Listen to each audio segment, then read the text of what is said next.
কোথা থেকে আসছেন? গাজীপুর কাউরাই। এই যে ইজতেমা আসছেন, ইজতেমা করতে পারলেন, কেমন লাগছে এখন? আলহামদুলিল্লাহ, আল্লাহর কাছে শুকরিয়া, ভালোই করছি। কাকা, আপনার কেমন লাগছে? আপনি আলহামদুলিল্লাহ ভালো লাগছে, এইভাবে করা উচিত, এটাই ভালো। আমাদের দিন ইসলাম শিক্ষার জায়গা এটা। আলহামদুলিল্লাহ।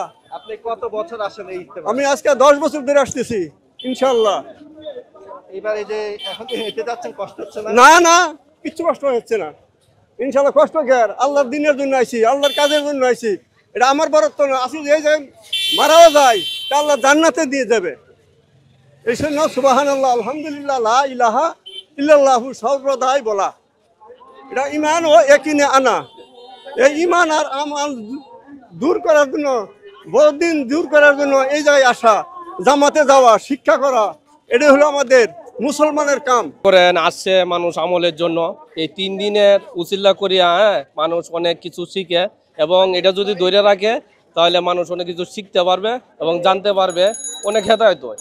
এই হেদায়েতের উচিল্লায় আসলে এই জায়গায় আসার উদ্দেশ্য আর কি একমাত্র। আপনি কি বলেন, এই যে আসতেন কেমন লাগছিল? আলহামদুলিল্লাহ, অনেক ভালো। এখানে আসা মানেই নবী রাসূলের সাক্ষাৎ পাওয়া, আল্লাহর দিনে চলা, নবীর সুন্নতে চলা। আল্লাহ তাআলার কাছে অনেক শুকরিয়া, আল্লাহ তাআলা এইখানে আনাইছে, জানি না সামনে আনাই কিনা। নেত্রকোনা থেকে আসছি, নেত্রকোনা ময়মনসিংহ জেলা থেকে আসছি। ইজতেমা কয় বছর ধরে আসেন? আমি ইজতেমা আসি 10 বছর ধরে। কেমন লাগে এই যে? অনেক ভালো লাগে, আল্লাহর কামে আসি, অনেক ভালো লাগে, দেখতে ভালো লাগে, শান্তি লাগে।